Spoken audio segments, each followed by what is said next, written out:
Hey, what's going on, everybody? Chris with InsideTheU here to talk about the Miami Hurricanes' 20-14 win over Virginia Tech.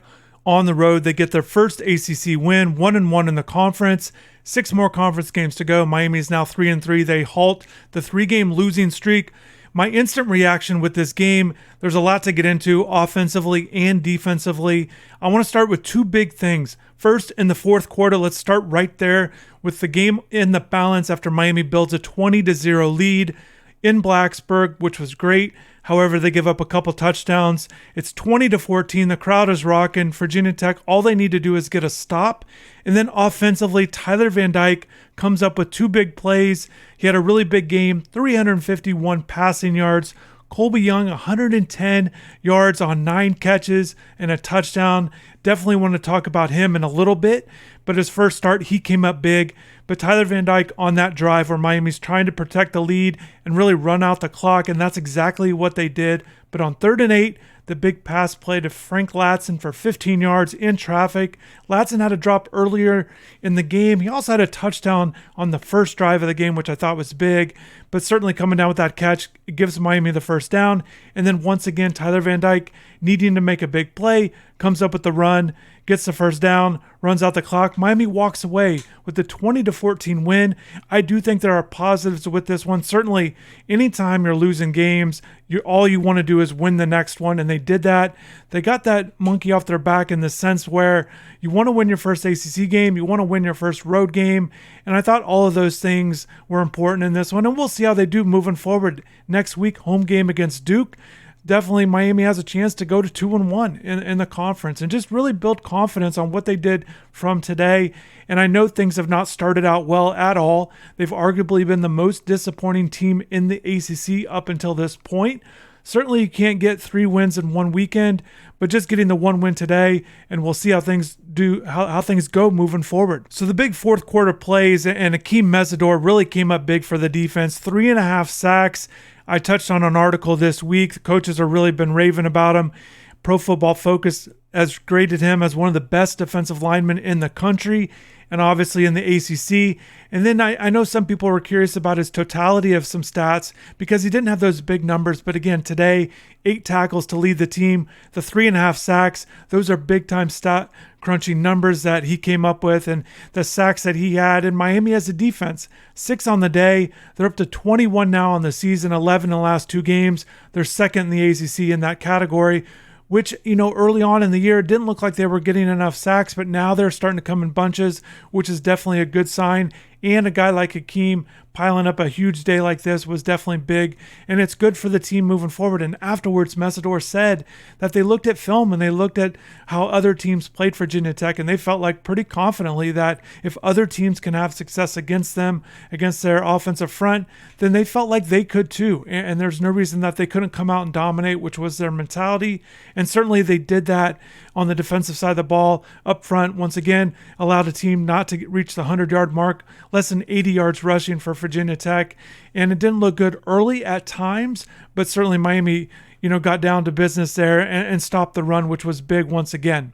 So the other part of the game where I thought was huge, in addition to how things ended in the fourth quarter to be able to get those first downs, was the first quarter. The very first drive for Miami resulted in a touchdown, and it came after a turnover caused by DJ Ivey on a tough tackle.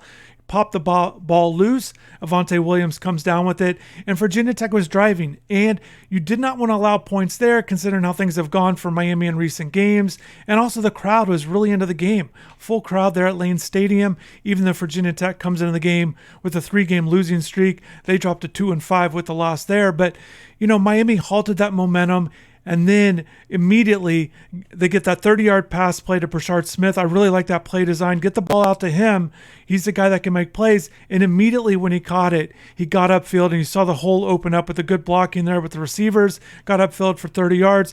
After a couple plays that didn't work out, 37-yard catch to Colbie Young, which was great. Again, making his first start. He gets substituted in for Michael Redding III, who was out with an injury, which I've questioned his production up until this point.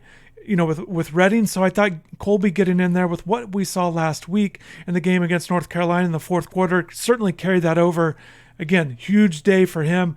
9 catches on 13 targets, which led the team. Just a big performance by him. He's listed as 6'5", a guy that's a junior college transfer. He did not have a catch in the Hurricanes' first 4 games, so maybe we're starting to see that he's earned the playing time like the coaches have mentioned, and it's obviously disappointing he's not gotten in there sooner with how the offense started the season.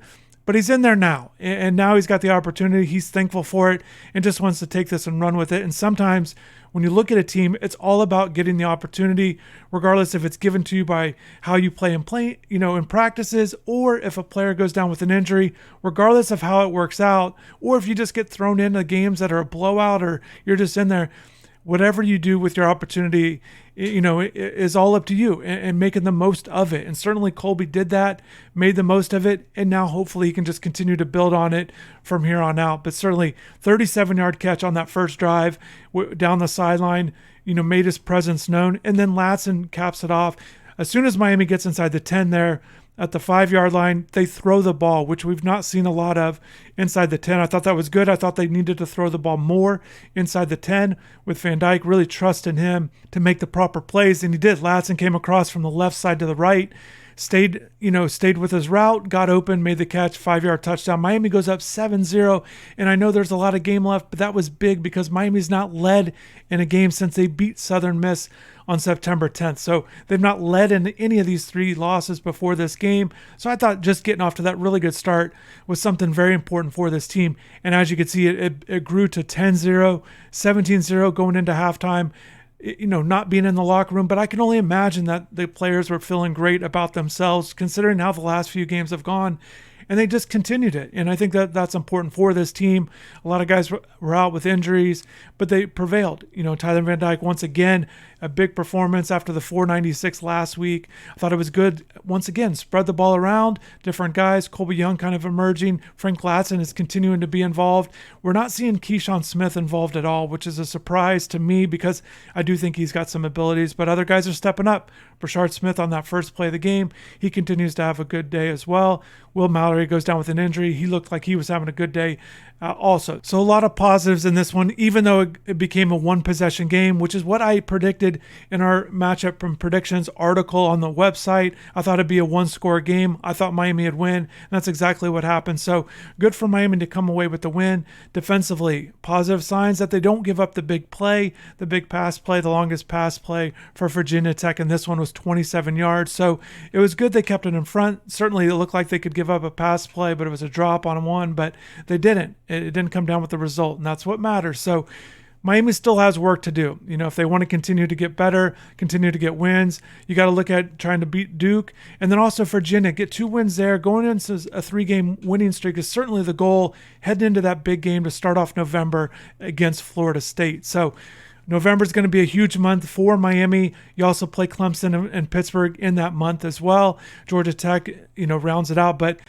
just finishing out October would be big for this team. Once again, you can't get 3 wins in one weekend. You can't make up for the losses to Texas A&M, North Carolina, and obviously the huge disappointing loss to Middle Tennessee. You can't do anything to make up for those losses. You can't change the result there. But Miami gets the result here today. There were some other things. Obviously, the penalties, way too many. 17 penalties, 159 yards, which is the most in a game for Miami since 2015. So they got to clean that up. Mario Cristobal has to address it. This cannot be an issue moving forward. This team is not good enough, to overcome that week in and week out. So certainly they've got to get back to cutting down on that. And it was all kinds of penalties, whether it was personal fouls, offsides, all different kinds of penalties, and on both sides of the ball. So let me know what you think of this game. Drop in the comments below. What are some things you liked? What are some things you didn't like? What are some things that I missed on or that you disagreed with in this one? But definitely, like I said, drop in the comments. I love reading what you guys have to say about this team. 3-3, 6 games in. We're finally at that midway point. It went fast, but certainly getting that win here, maybe they can have a strong second half to the season. We'll see how everything transpires from here. Stay locked into the website. Stay locked into the channel. I've got some things I'm working on. So hopefully you have a good rest of the day and take care.